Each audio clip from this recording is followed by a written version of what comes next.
My sister announced her pregnancy at my engagement party. The drama was real. The whole room laughed except for me and my fiancé. The very next day, we sent out an entirely different save the date. When she finally saw what it said, she called me absolutely screaming. "Hi, Reddit. I'm Emily, 30F, and after everything that just unfolded at my own engagement party, I'm feeling more shocked than upset and perhaps a touch vindictive. My fiancé, Jake, 33M, and I have been together for 5 solid years. He's the steady calm to my chaotic storm.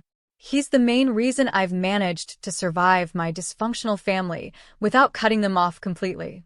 We got engaged just a few weeks ago and chose to host a small yet stunning rooftop engagement party. Close friends, a handful of cousins, some of Jake's work colleagues, and yes, my parents insisted we include my sister. Sophia, 28F, has always been the golden child. And when I say every event must revolve around her, I'm not exaggerating one bit. Birthdays, holidays, even funerals somehow end up centered on her. Sophia always manages to position herself as the star of the show. She's been married for a little over a year to her husband, Tyler. They're okay, I suppose, but lately she's made it her goal to outdo me in every possible way. I get a big promotion at work. She buys a larger, flashier car. I get engaged. She starts hinting at major life changes. But nothing prepared me for what she did. The party turned out exactly as I dreamed. Warm, heartfelt, elegant. We had a live acoustic duo playing softly, an open bar flowing freely, and even a sweet slideshow chronicling our relationship.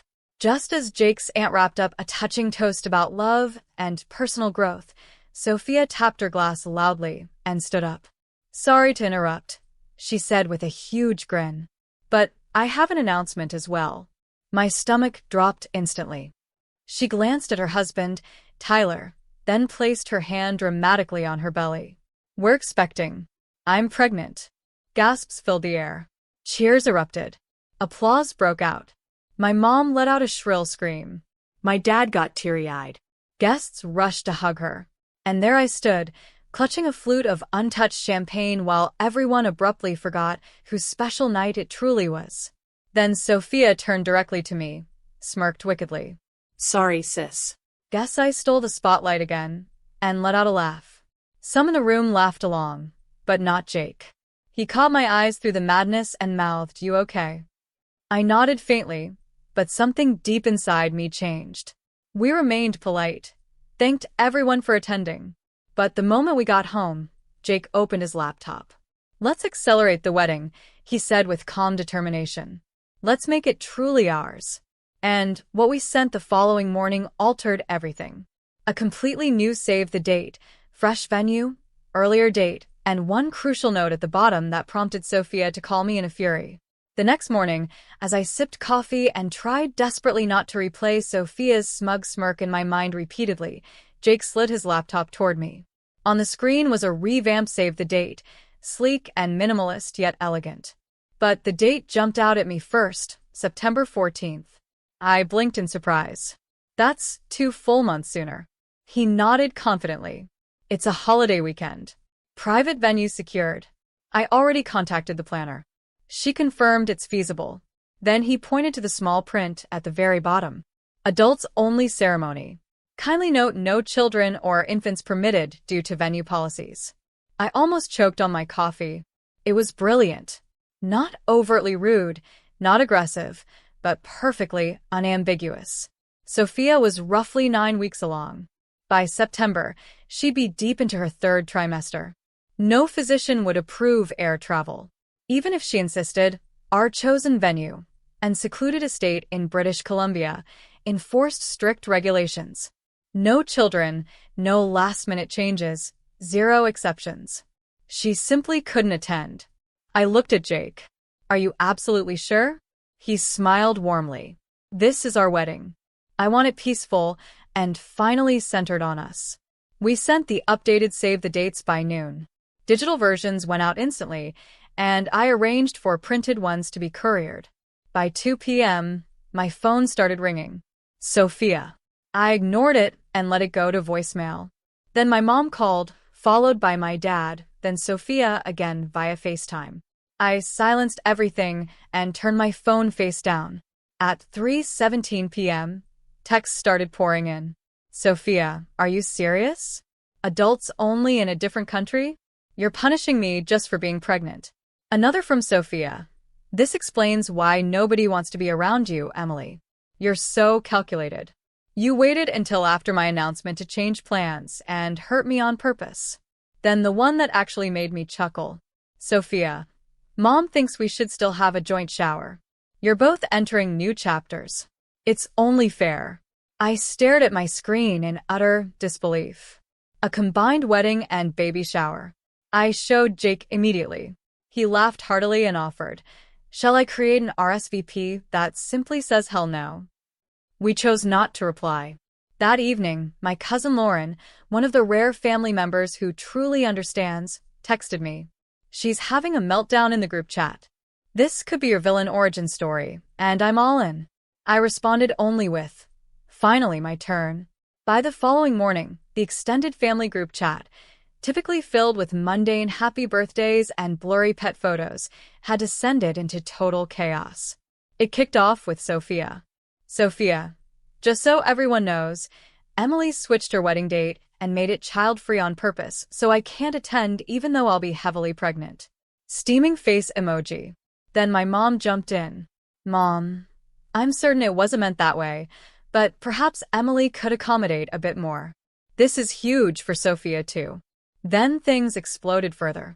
Lauren, my cousin, or maybe Sophia could allow Emily one single day without centering herself. Sophia Telltales. Are you kidding? I did nothing wrong. I simply shared joyful news. Sorry, my existence doesn't orbit Emily's wedding. Lauren, you announced your pregnancy mid-engagement toast and said, "Guess I stole the spotlight again." That's not joy. That's deliberate sabotage. Sophia, oh come on. It was spontaneous. Everyone was thrilled. Emily wasn't showing yet, so what's the issue? That final comment ignited everything. Several relatives exited the chat. One uncle posted a popcorn gif. My dad attempted a private DM to mediate, but I left it unread. Instead, I shared one photo on my Instagram story. Me and Jake standing before the new venue. Him in a sharp black suit. Me in a flowing soft white slip dress. Majestic mountains glowing golden in the sunset behind us. No words, just a gentle filter. Minutes later, Sophia reposted her ultrasound image with overlay text. Some things matter more than others. #RealJoy, #FamilyFirst. She aimed for sympathy, but it fell flat this time. By the weekend, my mom phoned. She skipped any pretense of kindness. You have to fix this now. She demanded. Sophia's heartbroken. You're barring your own sister from your life's biggest day. I kept my cool. She showed zero concern for my emotions when she hijacked my engagement party. Mom scoffed. It wasn't about you. She merely had news. And so do I replied. The wedding is in September. Adults only. No changes. Silence on the line. Then the revelation of her true allegiance. If Sophia can't be there, neither will I. I nearly said perfect, and ended the call. But I smiled instead and said, then I'll save 2 fewer plates. Appreciate the heads up. Hung up. Jake entered right as I set the phone down. Let me guess. She's boycotting. I nodded. He kissed my forehead gently and murmured, then perhaps this will truly be the serene wedding we envisioned. September brought a peculiar blend of calm and underlying tension. The week before the wedding was the most tranquil period I'd experienced in years. No snide texts from Mom. No theatrics from Sophia. Complete silence. I believe they finally grasped that I wasn't joking. This wasn't a fit. I refused to remain the supporting actor in my own story. The venue, a remote mountainside estate with views over Lake Okanagan, felt straight from a fairy tale. Crisp pine-filled air, wooden beams draped in flowing ivory fabric, tables adorned with eucalyptus and gold accents. Jake's mother teared up seeing the arrangements. Mine wasn't present to witness it. And for once, that felt right. The instant I slipped into my gown, I knew I'd chosen correctly. No forced grins, no judgmental glances, No hushed talks over wine about Sophia's bump or if I felt envious. Every person there supported us genuinely. Jake's face, when I walked the aisles, spoke volumes. Eyes shining with tears, lips quivering, yet beaming as if I were his entire world. He appeared proud. Proud of me, proud to stand with me. Our vows were personal and vulnerable. We spoke of endurance, selecting love amid hardship, forming a partnership when blood family falls short. No disruptions, no tardy guests, no uninvited speeches, because Sophia was absent. I avoided my phone all day, but during dinner, Jake's best man whispered, "Heads up, your sister's raging online." That night in the bridal suite, I powered on my phone to a barrage. 43 missed calls, 7 voicemails, 2 blocked attempts, 18 texts. Early ones from Sophia burned with fury. "You're vile. You'll regret this forever. You don't exclude your mother and sister. What monster does that?" Then guilt trips. Stress caused cramping. Rush to ER. All you're doing. Hours of quiet, then a hospital bed selfie, hand on belly. "Maybe I'm a scary, due to your heartlessness. Hope the cake tasted good." Ironically, 5 minutes after. "Never mind. False alarm. Baby's okay. Ignore me." She cycled through rage, blame, pity, quiet. But I only felt validated. No response from me. I tossed the phone aside, snuggled next to Jake, and whispered, "Thanks for safeguarding our day." He kissed my forehead. "You safeguarded it, Emily. I merely supported you." 2 days post-wedding, Sophia's lengthy Facebook post circulated. Black and white maternity shot. Melancholy caption. Vaguely aimed but obvious. "Sometimes those you count on abandon first. Yet I choose grace. I focus on my expanding family and pray for the lost. #forgiveness, #chosen family." She craved pity. Got some sympathetic replies. Distant aunts added hearts, "Stay strong." But most ignored it. Unexpectedly, cousin Lauren commented, bold words from the one who crashed her sister's engagement party, then labeled her a spiteful witch in group chat for not centering the wedding on you. 35 likes. One private message to me, "Lauren's a legend. Plus, your wedding seemed heavenly." Mom never reached out. No questions about the gown, vows, honeymoon. Zero effort. But 3 weeks later, a real handwritten letter arrived from Dad. The dad who'd stayed silent as Sophia dominated every space. Who urged me to let go when I sobbed over invisibility. Shaky handwriting but sincere. "Emily, I viewed the engagement party video online. Saw Sophia's expression. Saw yours. Realized my blindness. You didn't destroy anything.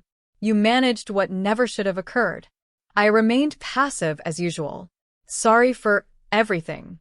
If open to it, I want genuine involvement in your life. Not just convenient times. I miss you. Love, Dad." Read it thrice. Called him. Tears from both. No instant repair, but a fresh, quiet, authentic start. Ours. Epilogue. Sophia delivered in late November. I sent a lavish, meaningful gift, not duty, but to prove I'd transcended. No thanks from her. Just an untagged photo captioned about true supporters appearing. Fine by me. No more spotlight chasing. I create my own, and won't relinquish it ever again.